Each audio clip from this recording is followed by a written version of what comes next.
Olá pessoal, tudo bem com vocês? Aqui é o professor Lucas. Na aula de hoje eu quero trazer um tema muito importante da mecânica, né? Que é as colisões. E também quero mostrar todo o contexto dessas colisões, como elas estão presentes no dia a dia, em diversas situações, né? Do cotidiano. Tendo como exemplo alguns esportes, acidentes de trânsito também podem ser exemplos, estando muito também presente nos jogos, né. Tanto que para ajudar a visualizar a gente nessas colisões, eu vou trazer um jogo para a gente conseguir tentar visualizar, que vai ser o 8 Ball Pool. Então, eh, queria muito né, que vocês aprendessem hoje nessa aula, assim, o conceito das colisões, conhecer todos os tipos de colisões que existe, né. Compreender a a conservação de quantidade de movimento que envolve essas colisões, entre outras coisas, né. Então, partindo para as colisões, né, chamamos de colisões toda e qualquer interação entre 2 ou mais corpos durante um curto intervalo de tempo, na qual ocorrem forças intensas entre elas. Então, assim, quando a gente conversa sobre as colisões, né, sempre teremos 2 objetos, 2 ou mais objetos, né. Objetos, corpos, onde essas colisões, terão sempre, eh, se envolvendo com a quantidade de movimento que esses corpos têm, né.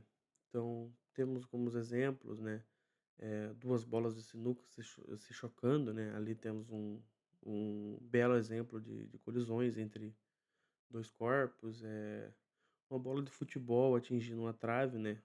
Esses objetos eles não precisam os 2 estarem em movimento, né, mas, entre outras coisas, o carro colidindo com outro veículo também é um exemplo onde temos isso. E um ex uma coisa muito importante nessas colisões é que durante elas ocorre uma troca de energia e a quantidade de movimento entre esses corpos, né. Então falando sobre a quantidade de movimento, né, temos uma formulazinha, que é a quantidade de movimento, ela se dá pela massa e pela velocidade desses objetos, né. A quantidade de movimento, ela mede, o movimento de um corpo. Quanto maior a massa ou maior a velocidade, maior será a quantidade de movimento que esse corpo ou esse objeto tem, né. O exemplo claro que a gente tem, né, de novo, a bola de sinuca, mas um outro exemplo que a gente tem é questão de um carro e uma bicicleta, né. Ambos estão se movimentando na mesma velocidade, porém o carro vai ter uma quantidade de movimento muito maior, porque a massa do carro é muito maior do que a da bicicleta, né. Então, assim, quando falamos das colisões, né, temos a quantidade de movimento, temos uma energia por trás envolvida também, que é a energia cinética, né, e a gente pode ir partir por tipos de colisões que existem, né. Temos a colisão elástica, que é a colisão elástica é aquela em que a quantidade de movimento e energia cinética são conservadas, né. Então, quando essa colisão ocorre, toda a energia cinética e toda a quantidade de movimento se mantém no sistema, né. Então, assim, não temos perca nenhuma. Eh, vou tentar mostrar esse tipo de colisão no joguinho, lá no jogo do 8 Ball Pool pra gente tentar visualizar um pouco melhor como acontece essa colisão. Temos a colisão inelástica ou parcialmente elástica. Esse tipo de colisão, ela a quantidade de movimento que tem no sistema, né, ela consegue se conservar, mas parte da energia cinética é transformada em outras formas de energia, né. Então é uma energia é uma colisão da qual a gente acaba perdendo energia cinética para outros tipos de energia, né, onde dentro dessa colisão, parte dessa energia cinética ela pode se transformar em calor, em som ou até mesmo em deformação. Esse tipo de colisão que até a gente acaba visualizando bastante em acidentes de carro, né? Em acidentes de trânsito, onde parte dessa energia cinética do movimento do carro se transforma em calor nos pneus, calor tipo do motor, ou até mesmo calor no momento da batida, onde acontece também a parte de deformação do chassi do carro, entre outras coisas, né? Temos também a colisão perfeitamente inelástica, né? Alguns livros podem trazer a colisão inelástica, ou a segundo tipo de colisão, né, que é inelástica ou a parcialmente elástica, como só elástica e depois a colisão inelástica, né. Mas aqui eu coloquei como perfeitamente inelástica, que é como, na maioria das vezes os livros trazem pra gente, né, tá estudando. A colisão perfeitamente inelástica é um caso extremo da colisão inelástica, aonde o que acontece? Eh, Após o choque, né, ou após essa colisão, esses 2 corpos que se chocaram, eles vão se manter unidos. Então, assim, toda a quantidade de movimento e toda a energia que tem no sistema, ele vai acabar se transformando tudo e sendo aplicado em cima de um corpo só, né, onde normalmente a gente, nas outras colisões temos a separação dos 2 corpos que acabam colidindo, né, na perfeitamente inelástica não. Então, assim, temos uma perca de energia, uma perca de quantidade de movimento muito grande nessa colisão. Eh, Também vou querer explicar um pouquinho para vocês, né, a questão do princípio da conservação do movimento, aonde em um sistema isolado, colocando na teoria, a quantidade de movimento permanece constante, né. Isso significa que a soma dos movimentos antes da colisão é igual à soma dos movimentos após a colisão. Esse é um dos princípios mais importantes para o estudo das colisões, pois pessoal, desculpa o corte no vídeo, tive que sair para resolver um probleminha, mas voltando, né, do ponto que nós estávamos falando sobre as colisões, ainda dentro das colisões elásticas, né, temos também uns casos de colisões, oblíquas, aonde essa colisão ela vai ocorrer a transferência de velocidade, vai acontecer a transferência da quantidade de movimento, porém, os objetos que se colidem, eles têm uma mudança de trajetória, né, onde eles têm uma mudança de direção. Ah, Vou mostrar esse exemplo um pouquinho melhor quando eu estiver mostrando o joguinho pra gente, né, pra vocês no caso. E agora, para fixar um pouco melhor essa questão da quantidade de movimento e da questão das massas, né, das colisões, eu vou trazer um exercíciozinho resolvido, vou resolver aqui no vídeo com vocês, para fixar bem.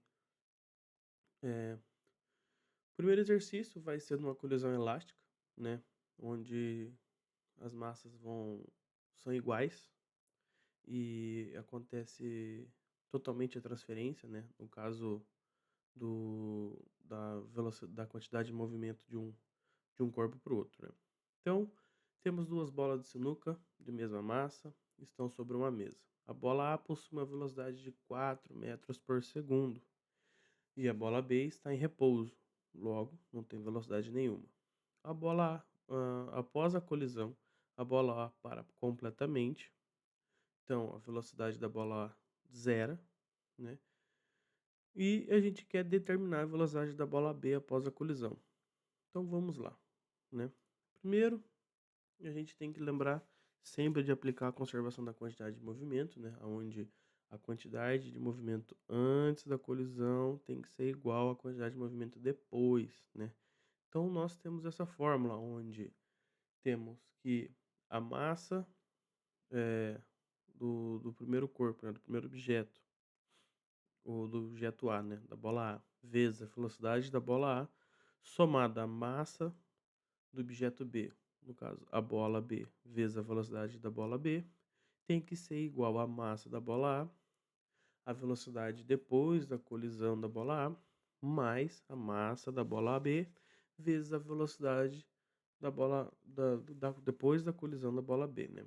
Então, a gente substituindo os dados que nós temos, né, que a gente temos aqui no enunciado, temos que a massa não dá no exercício, então só que ele fala que é uma massa constante, então podemos trabalhar com a massa ali mesmo, né, só com a quantidade de massa. Temos que a velocidade da bola A é 4, né, 4 metros por segundo, mais a massa da bola B, que não temos, vezes a velocidade inicial dela, né, antes da colisão, que é 0. Logo, este termo aqui será 0, pois a multiplicação aqui será 0. Mesma coisa acontece depois da colisão. Por mais que a velocidade, a bola A, antes da colisão, tinha uma velocidade, ela transferiu toda essa quantidade de movimento para a bola B, aonde a gente está tentando descobrir qual que seria a velocidade dela. Então, cancelando as massas pelo fato de que a massa antes da colisão e depois da colisão sempre será a mesma, né? Então, ela não irá influenciar. Temos que 4 vai ser igual à velocidade da bola B depois da colisão, né? Então, logo temos que a velocidade da bola B depois da colisão, desculpe, num caso de uma colisão elástica, né, totalmente elástica, a bola A irá transferir toda a sua quantidade de movimento para a bola B. Logo, a bola B, depois da colisão, sairá com a velocidade de 4 metros por segundo, né? Então aqui, né, temos todos os dados.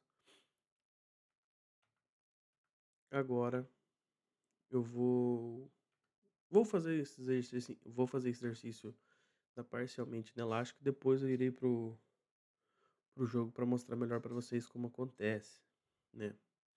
Aqui vai ser de uma colisão parcialmente inelástica, então teremos perca de energia cinética, né? Lembrando que a quantidade de movimento sempre mantém na inelástica, na parcialmente inelástica, porém a energia cinética desse sistema ela se dissipa entre calor, entre som, entre deformações e entre outras coisas, né? Então, pelos dados do exercício que nós temos um carrinho de massa de 2 quilogramas. Então, essa seria a massa do nosso carrinho A, nossa massa 1, né? Que está se movendo a uma velocidade de 6 metros por segundo, né? E colide com outro carrinho de massa de 3 quilos. Então, essa é a massa do nosso carrinho B, que estava em repouso. Logo, sua velocidade é de 0 metros por segundo, né? Antes da colisão. Após a colisão, o carrinho de 2 kg continua se movendo com a velocidade de 2 metros por segundo. Percebe-se que ele acabou perdendo velocidade, né? Diante disso, o exercício pede para nós determinar a velocidade do carrinho da massa de 3 quilos, ou no caso, nosso carrinho B. Indo novamente para a resolução do exercício, sempre temos que manter isso aqui. Quantidade de movimento antes da colisão tem que ser igual à quantidade de movimento depois da colisão, né? Temos aquela mesma formulazinha para colisão elástica, é a mesma forma que nós utilizamos para parcialmente inelástica, né? Então, quando substituímos dados, né? Lembrando lá, onde 2 kg é a nossa massa da bolinha A, 6 é a velocidade da nossa bolinha A, ou do nosso carrinho, né? Aonde temos a massa do nosso carrinho B vezes a velocidade dele, como ele estava em repouso, essa velocidade é 0, é igual ao que acontece posterior à colisão.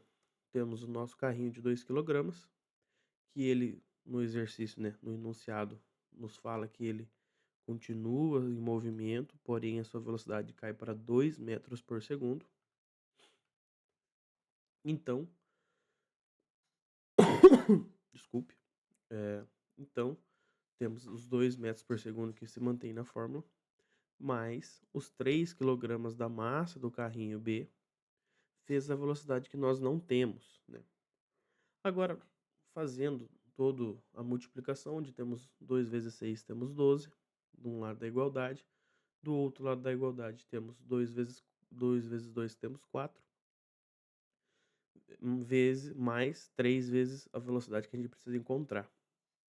Organizando essa equação, temos 12 menos 4, temos que fica 8, logo temos 8 igual 3 que multiplica a velocidade 2, né.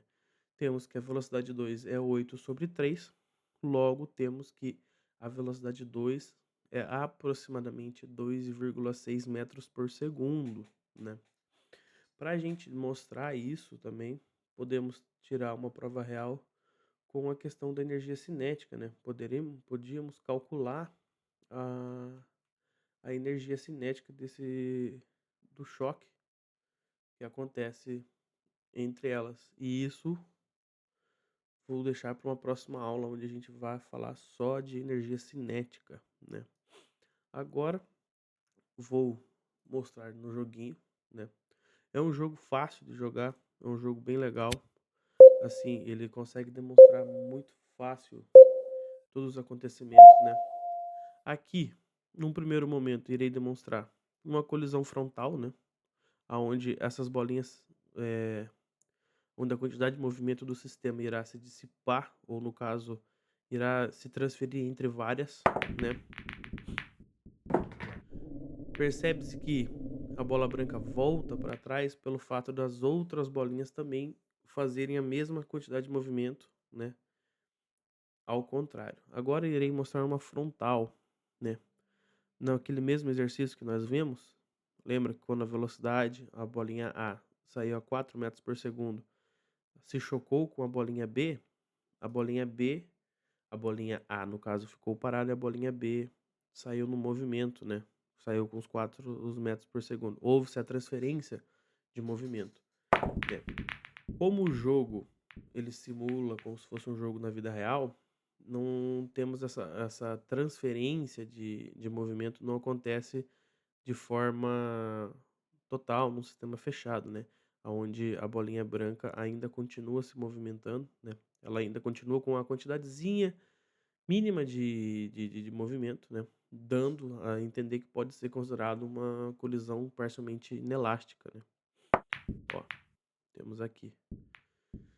Temos também, dentro das colisões, como eu havia dito, temos a colisão oblíqua, né, onde com as miras a gente pode perceber que vai se acontecer a troca do quantidade de movimento, né, porém ambas irão sair em direções diferentes, né, normalmente sempre serão em direções contrárias, né, aonde conforme maior o impacto, né, a área de impacto, maior a transferência de energia.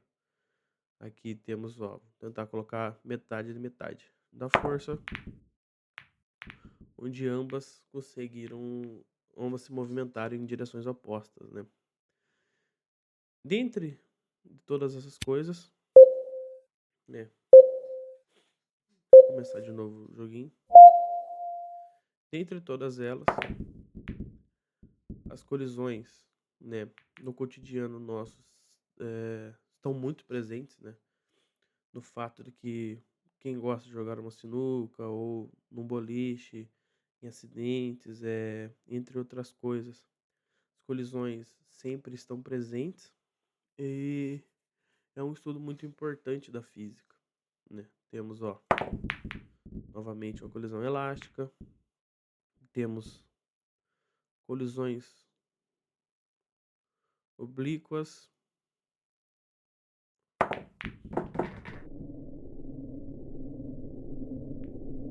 E eu irei demonstrar num simulador de colisões uma colisão inelástica ou perfeitamente inelástica, né. Esse é um simulador muito legal para poder se brincar também, aonde as massas, você pode brincar com as massas. Temos aqui os valores delas e você pode juntá-las. Percebe-se que Temos todo a velocidade que elas estão se movimentando, né, a gente pode medir aqui, ó, a gente coloca a velocidade que elas estão. Num acidente de trânsito, normalmente é isso que acontece com os carros, né, os veículos tendem a se manterem juntos, né. Então aqui, aonde se tivéssemos uma colisão, eh, uma colisão elástica, né, no caso aqui, esses objetos eles sairiam ambos em direções opostas, né, mantendo-se sempre a velocidade ou a quantidade de movimento, né, ambos estão com massas muito próximas, então essa quantidade de movimento tende-se a se manter. Eh, Quando a gente fala da inelástica, essas massas vão se somar e elas irão tender a tomar uma direção diferente, porém elas irão percorrer essa direção juntos, mas perdendo muito da sua quantidade de movimento e da sua energia cinética, né. Por hoje, pessoal, seria isso. Espero que tenham gostado da aula. Eh Vejo vocês na próxima aula e até a próxima.